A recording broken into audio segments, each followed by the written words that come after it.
Very very good afternoon to all of you. अब हम आज कर रहे थे, मॉर्निंग में हमने चैप्टर किया था चैप्टर 3 फाइबर टू फैब्रिक। और इस चैप्टर में हमने पढ़ा था कि what is fibre, what is fabric और वेराइटी ऑफ द फैब्रिक। अब हम डिस्कस करेंगे कि कुछ प्लांट फाइबर्स क्या हैं, कुछ प्लांट फाइबर्स के बारे में। जैसे हमने बताया था कॉटन और जूट ये प्लांट फाइबर्स होते हैं, तो सबसे पहले हम डिस्कस करेंगे कॉटन के बारे में। तो कॉटन क्या है कि जब भी अगर आप ध्यान देंगे कि जो ऑयल लैंप्स होते हैं उनमें जो बत्ती यूज़ की जाती है, या फिर अगर हम देखेंगे कि घरों में जो मैट्रेसेस, पिलोज, क्विल्ट्स वगैरह यूज़ होते हैं उनमें जो फीलिंग होती है वो कॉटन की रहती है। तो आप क्या करेंगे, एक कॉटन वूल को लीजिए और इसके जो एजेस हैं आप उनको पकड़ के ऐसे बाहर की तरफ पुल कीजिए, तो आप क्या देखेंगे कि जो थिन स्ट्रैंड्स जो है वहाँ से कॉटन फाइबर जैसा निकल के आएगा। अभी आपको क्या करना है, अब हमें ये देखना है कि इस तरीके से जो कॉटन वूल है उससे कॉटन फाइबर निकाला जा सकता है। अब हम ये समझेंगे कि ये कॉटन वूल आएगी कहाँ से। कॉटन वूल तो हमने बात करी कि कॉटन वूल से हम बत्ती बना सकते हैं, कॉटन वूल को ऐसे फील किया जाता है, कॉटन वूल से हम फाइबर बना सकते हैं। बट अब क्वेश्चन जो दिमाग में आएगा वो ये है कि ये कॉटन वूल आएगी कहाँ से। तो कॉटन को जो है खेतों में उगाया जाता है, it is grown in the fields. जो कॉटन प्लांट्स हैं वो जनरली जहाँ पे ब्लैक सॉयल और वार्म क्लाइमेट रहता है वहाँ पे इनको उगाया जाता है।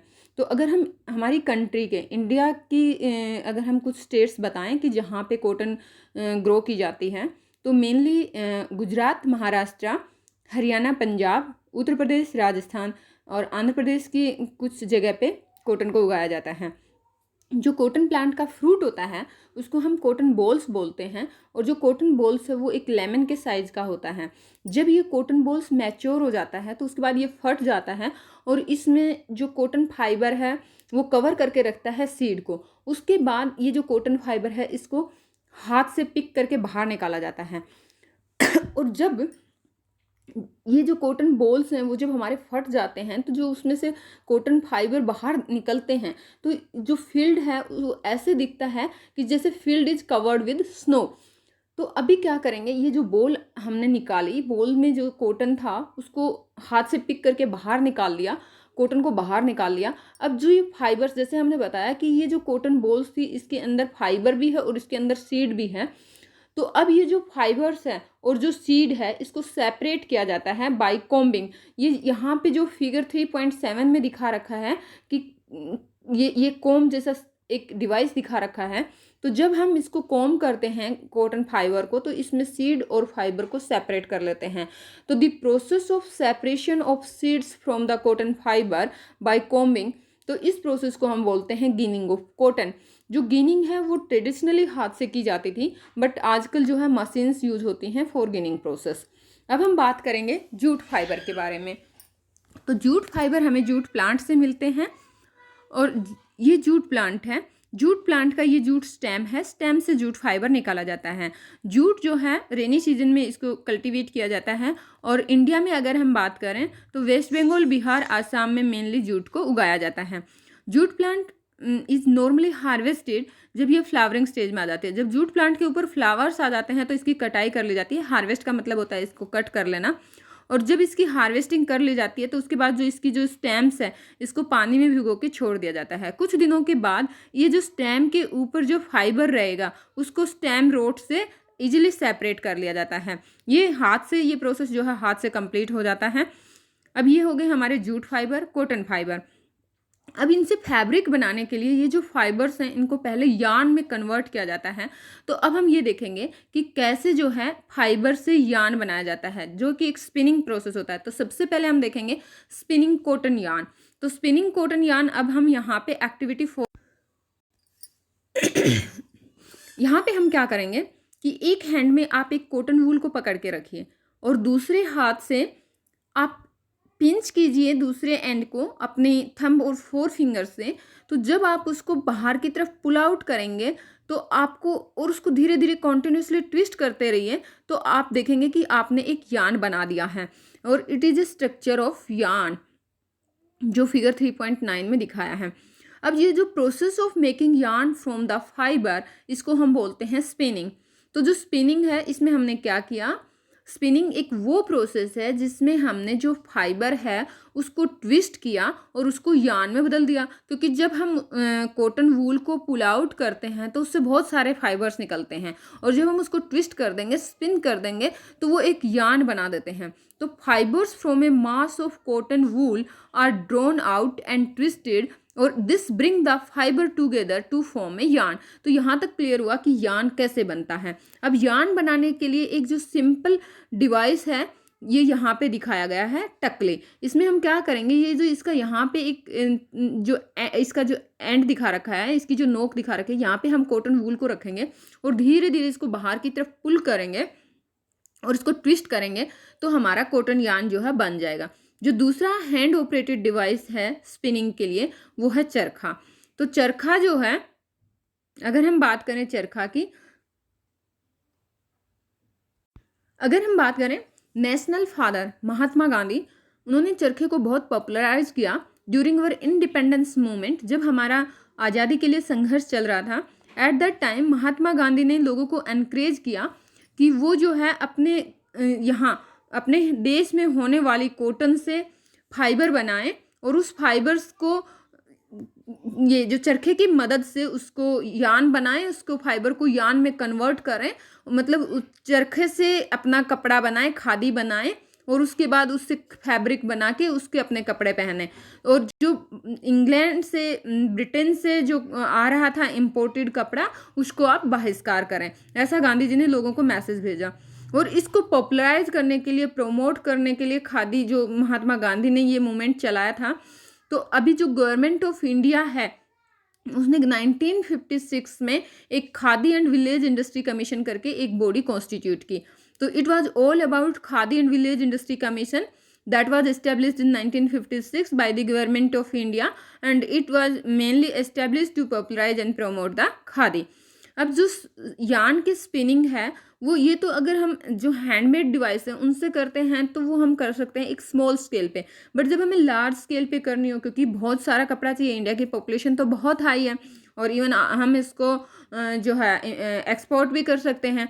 तो ये जो यार्न की अगर हमें लार्ज स्केल पे इसको स्पिन करना है तो हम इसको स्पिनिंग मशीन की हेल्प से कर सकते हैं, क्योंकि मशीन जो है हमेशा फास्ट कर देती है। कोई भी वर्क जो है उसका मशीन से अगर उसकी अगर हम उसका वर्कआउट देखेंगे तो दैट इज़ वेरी फास्ट। और उसके बाद जब स्पिनिंग करने के बाद जो यार्न्स हमारा तैयार हो जाता है फिर उसको फैब्रिक बनाने में यूज होता है। अब यहाँ तक हमने देखा कि कैसे फाइबर से यार्न बनाया। अब नेक्स्ट हम देखेंगे कि यार्न जो हमारा तैयार हो गया है उसको फैब्रिक में कैसे कन्वर्ट करेंगे। तो यहाँ पे बहुत सारे वेज हैं जिससे फैब्रिक जो बनाया जाता है यार्न से, बट जो दो मेन प्रोसेस हैं वो है वीविंग एंड नीटिंग। तो वीविंग क्या होता है, वीविंग में क्या है कि दो सेट्स ऑफ यार्न अरेंज होते हैं आपस में। तो the process of arranging two set of yarns together to make a fabric, उस प्रोसेस को हम वीविंग बोलते हैं। अब हम देखेंगे कि जो दो पेपर स्ट्रिप्स की हेल्प से हम देखेंगे कि बच्चों को भी हम सिखाएंगे कि वीविंग कैसे होती है। तो यहाँ पे एक्टिविटी 5 के बारे में हम पढ़ेंगे। तो इसमें हम 2 शीट पेपर की लेंगे जिनका डिफरेंट कलर होगा। यहाँ पे फिगर 3.12 में दिखाया भी है कि वीविंग विद पेपर स्ट्रिप्स। तो हमने एक पेपर ऑरेंज कलर का लिया है, एक ग्रीन कलर का लिया है। उसके बाद हम दोनों पेपर को फोल्ड कर देंगे और उनके ऊपर हम लाइंस ड्रॉ करते हैं। अब ये जो अगर हम देखेंगे केयरफुली, अगर आप ऑब्जर्व करोगे तो जो ए वाला है, ऑरेंज वाला है, उसमें हमने बिल्कुल एंड तक लाइंस लगाई हैं और बी वाले में हमने एक लॉन्ग वर्टिकल लाइन लगाई है और उस लॉन्ग वर्टिकल लाइन एक गैप रख के, एंड से एक गैप रख के एक वर्टिकल लाइन लगाई है और उसके बाद हमने हॉरिजॉन्टल लाइंस खींची हैं। अब हम क्या करेंगे, इन लाइंस के जैसे हमने ये जो डॉटेड लाइन है अब हम इनको कट कर लेंगे। अब कट करने के बाद हमने ये देखा कि जो हमारा ऑरेंज वाली है उसकी स्ट्रिप्स अलग अलग हो जाती हैं जब हम ग्रीन वाले को अनफोल्ड करेंगे, क्योंकि हमने इसको पूरा कट नहीं किया है, इसमें हमने बीच में कटिंग लगाई है। अब हमारे पास जो ऑरेंज स्ट्रिप्स हैं हम उनको व्यू करेंगे थ्रू दिस ग्रीन पेपर। तो जहाँ पे मतलब जैसे इसमें जहाँ पे भी कट है तो उन कट के थ्रू एक बार कट के ऊपर से और एक बार कट के नीचे से हम इसमें ऑरेंज स्ट्रिप्स को व्यू करेंगे। तो ये जो हमारा वीविंग पैटर्न आ जाएगा ये फिगर 3.12 के डी में दिखाया है। तो इस तरीके से हमारा ये वीविंग पैटर्न तैयार हो जाएगा। तो सिमिलरली हम यार्न्स के भी 2 सेट को ऐसे अरेंज करते हैं और ये जो हमारा पैटर्न है यही हमारा फैब्रिक का पैटर्न होता है। तो ये हुआ कि कैसे जो है वीविंग मेथड से हम यार्न को फैब्रिक में कन्वर्ट करते हैं।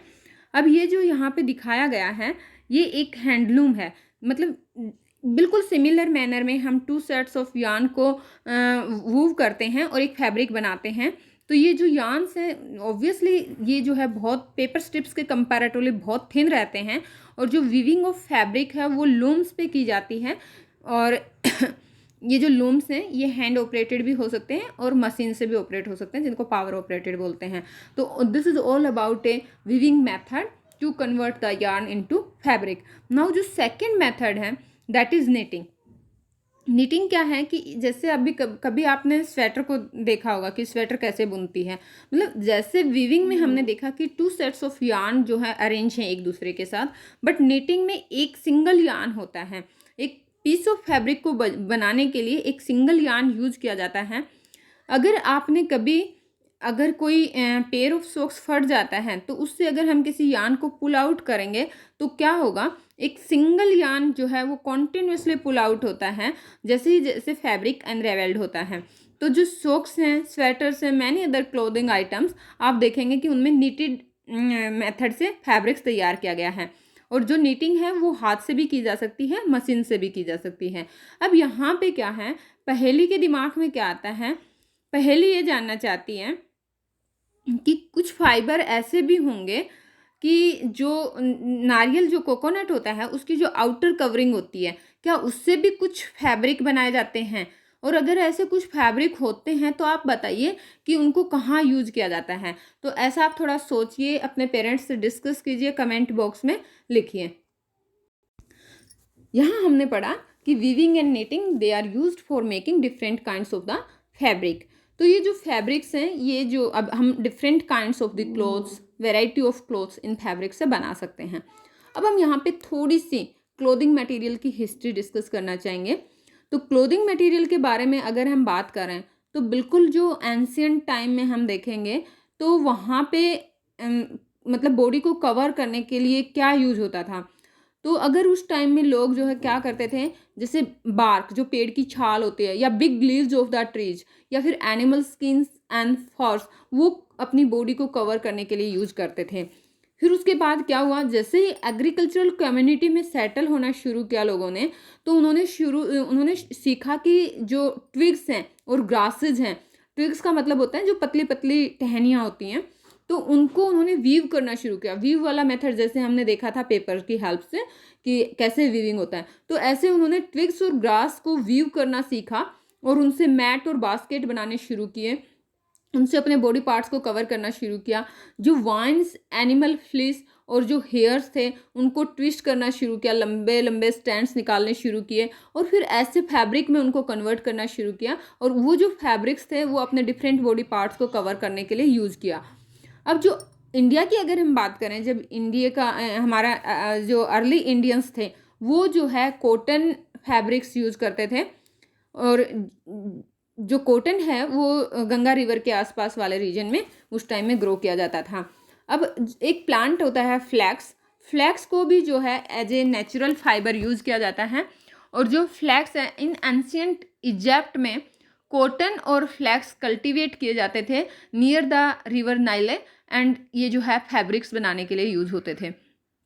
अगर हम पुराने टाइम की बात कर रहे हैं, एंशियंट टाइम में जो मतलब इवन ठीक है जब एग्रीकल्चरल कम्युनिटी आ गई थी, but still up to that time जो स्टिचिंग था वो लोग नहीं जानते थे। और उसके बाद एट दैट टाइम क्या करते थे लोग, सिंपली ड्रेप कर लेते थे फैब्रिक को अपने डिफरेंट बॉडी पार्ट्स को कवर करने के लिए। और ये जो ड्रेपिंग जो वे था वो फैब्रिक्स जैसे अपनी बॉडी के चारों ओर उसको ड्रेप करते थे, तो वो जो वे था वो अलग अलग था। लेकिन जैसे ही सीविंग नीडल का इन्वेंशन हुआ, लोगों ने स्टिचिंग करना शुरू किया, फैब्रिक से different types of the clothes बनाने शुरू किए। और जो स्टिच्ड क्लोथ्स हैं अब उनमें हम बहुत सारी वेरिएशन देख सकते हैं विद इन्वेंशन। बट अब हम देखेंगे कि आज के टाइम में भी अगर हम साड़ी, धोती, लुंगी, टर्बन देखते हैं तो स्टिल वी फाइंड कि these are the unstitched piece of the fabric. तो अभी यहाँ पे हमने देखा कि जिस प्रकार हम एक कंट्री में एक large variety of food item देखते हैं कि जो कंट्री के डिफरेंट रीजन में डिफरेंट फूड आइटम खाने में यूज होते हैं, तो सिमिलरली हम ये देखेंगे कि डिफरेंट रीजन मतलब कंट्री के एक डिफरेंट रीजन में जो क्लोथ्स का वेरिएशन भी आपको देखने को मिलेगा। different kinds of the clothes, different kind of fabrics are used. So this is all about this chapter. Thanks for watching the video. Jai Hind.